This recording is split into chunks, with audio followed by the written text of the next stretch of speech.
Suatu malam yang gelap, di sebuah gang sempit kota Jakarta, terjadi kecelakaan yang mengubah hidup seorang bocah kecil selamanya. Mobil mewah melaju kencang, remblong, dan menabrak bocah malang itu hingga terpental ke pinggir jalan. Darah mengalir, tubuh kecil tergeletak tak berdaya. Tapi saat mata mulai terpejam, sesuatu yang aneh terjadi. Sebuah suara misterius bergema di dalam kepalanya. Suara tanpa wujud, dingin namun menjanjikan.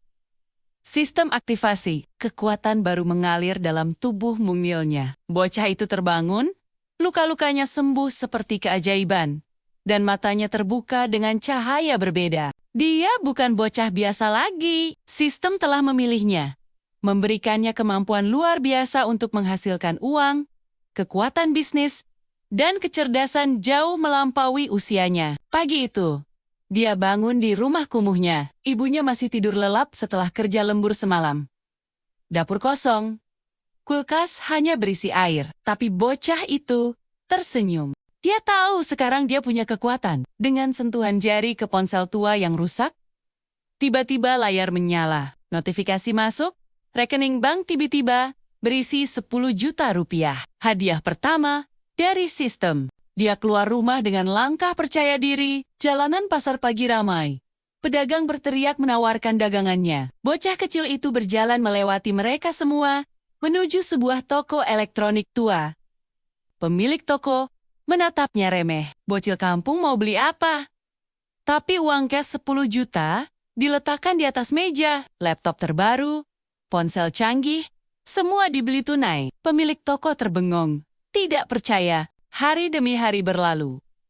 Bocah itu mulai berinvestasi. Sistem membimbingnya, memberikan prediksi pasar saham yang akurat, informasi perusahaan yang akan bangkrut atau sukses. Dengan modal awal, dia mulai bermain di bursa saham melalui akun palsu. Uang puluhan juta menjadi ratusan juta. Ratusan juta menjadi miliaran.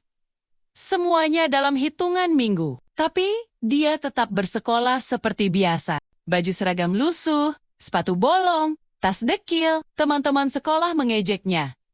Guru meremehkannya. Tidak ada yang tahu bahwa bocah culun itu sudah memiliki kekayaan lebih dari gaji mereka seumur hidup. Di balik layar ponselnya, dia mengendalikan perusahaan, membeli properti, menginvestasikan uang ke berbagai bisnis. Suatu hari, sekolahnya mengadakan acara amal. Anak-anak orang kaya memamerkan sumbangan mereka. 1 juta, 2 juta, 5 juta. Mereka tertawa bangga, menatap bocah miskin itu dengan tatapan merendahkan.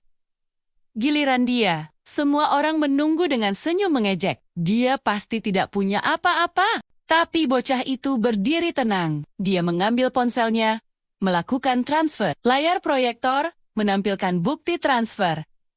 100 juta rupiah. Ruangan seketika hening. Semua mata terbelalak. Dari mana bocah kampung ini dapat uang sebanyak itu? Gosip langsung menyebar. Ada yang bilang dia mencuri, ada yang curiga dia terlibat hal ilegal. Direktur sekolah memanggil ibunya. Interogasi dimulai. Ibunya kebingungan, menangis, tidak tahu apa-apa. Bocah itu hanya diam, tersenyum tipis. Dia mengeluarkan dokumen kepemilikan saham, sertifikat properti, bukti rekening bank, dengan saldo miliaran rupiah. Semuanya atas nama samaran yang legal. Sistem telah mengaturnya dengan sempurna. Berita menyebar kemana-mana. Media sosial heboh. Bocah sultan misterius. Influencer mulai mencari tahu identitasnya. Perusahaan besar mulai penasaran dengan investor muda yang tiba-tiba menguasai saham mereka. Tapi tidak ada yang benar-benar tahu siapa dia. Dia tetap hidup sederhana, rumah kecil, seragam lusuh. Di balik layar, dia mulai membangun kerajaan bisnisnya. Perusahaan teknologi, properti, restoran, bahkan media, semuanya dikendalikan dari kamar kecilnya, dengan laptop dan koneksi internet. CEO perusahaan besar tidak tahu bahwa bos mereka yang sebenarnya adalah bocah kecil yang duduk di kursi plastik sambil makan mie instan. Tapi kekuatan besar datang dengan musuh besar. Konglomerat jahat mulai curiga. Mereka mengirim orang untuk menyelidiki. Siapa orang misterius yang mulai menguasai pasar? Ancaman mulai berdatangan. Tapi bocah itu tidak takut. Sistem telah mempersiapkannya. Dia punya bodyguard bayangan hacker profesional dan jaringan perlindungan yang tidak terlihat. Suatu malam, musuh mencoba menyerangnya. Penculikan direncanakan. Tapi sebelum mereka sampai, sistem sudah mendeteksi, polisi datang tepat waktu. Video rekaman bukti kejahatan mereka tersebar. Konglomerat jahat itu jatuh, perusahaan mereka bangkrut, dan bocah sultan misterius semakin kuat. Dan hingga hari ini, tidak ada yang tahu. Bocah kecil dengan seragam lusuh itu terus berjalan ke sekolah setiap pagi. Tersenyum polos, bermain dengan teman-temannya. Tapi malam harinya, dia adalah penguasa bayangan. Bocil sultan kaya raya yang mengendalikan imperium bisnis senilai triliunan rupiah.